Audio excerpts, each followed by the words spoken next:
আসসালামু আলাইকুম। আমি আমার বেশ কয়েকটা ভিডিওতে আপনাদেরকে এই বার্তাটা দিয়েছি যে স্ক্রিনে দেওয়া দুইটা নাম্বার আছে।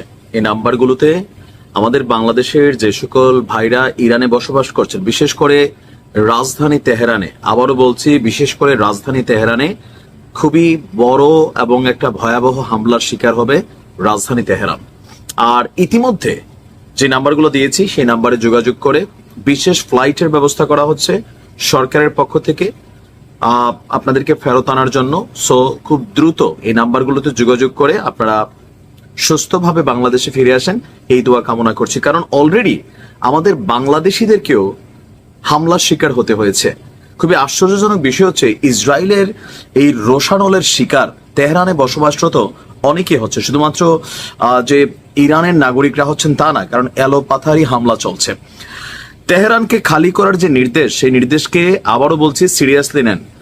ইরানের রাজধানী তেহরানে ইসরায়েলের চালানো ক্ষেপণাস্ত্র হামলায় বাংলাদেশ দূতাবাসে কর্মরত এক কর্মকর্তার বাসভবন মারাত্মকভাবে ক্ষতিগ্রস্ত হয়েছে। ওই যে একটা কথা আছে যে রাখে আল্লাহ মারেকে, কতটা ভাগ্য ভালো যে তিনি ওই সময় বাড়িতে ছিলেন না। যে ছবিটা দেখছেন এটা তার বসবাস করা সেই বাসভবনের দৃশ্য। বাড়িটি মারাত্মকভাবে ক্ষতিগ্রস্ত হয়েছে। আমাদের যে বাংলাদেশি ভাই, ওনার নাম হচ্ছে ওয়ালিদ ইসলাম। তিনি আপনার ইরানে বাংলাদেশ দূতাবাসে ফার্স্ট সেক্রেটারি হিসাবে কর্মরত, উচ্চ পদস্থ কর্মকর্তা।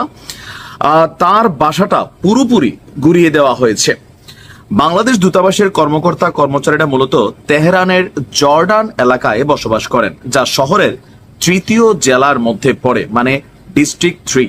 আমি আবারও বলছি যে ইসরায়েলের পরবর্তী টার্গেট হচ্ছে তেহরানের এই গুরুত্বপূর্ণ শহর ডিস্ট্রিক্ট 3, যেখানে অনেক বাংলাদেশিরা বসবাস করেন।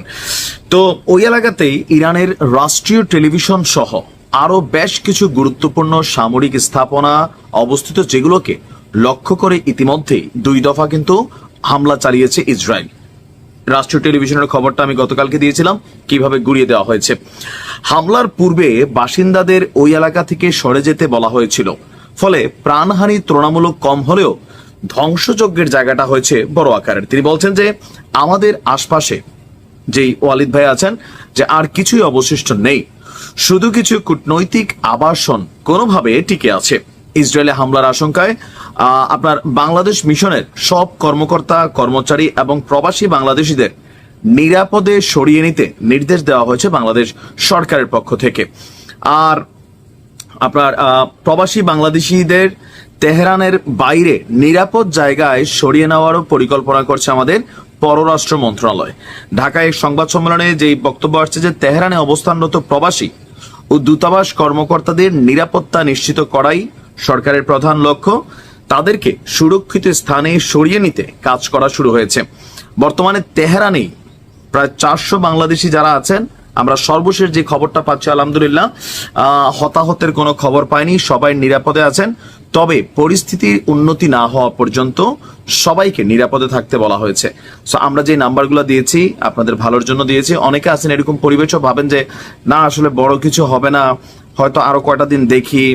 যারা অবৈধ আছে তাদের হিসাবটা আলাদা, কিন্তু যারা বৈধ আছেন বাংলাদেশে চলে আসেন, তারপর পরিস্থিতি যদি শান্ত হয়, ভালো হয়, তারপর আবার ব্যাক করবেন। ভালো থাকুন। আসসালামু আলাইকুম।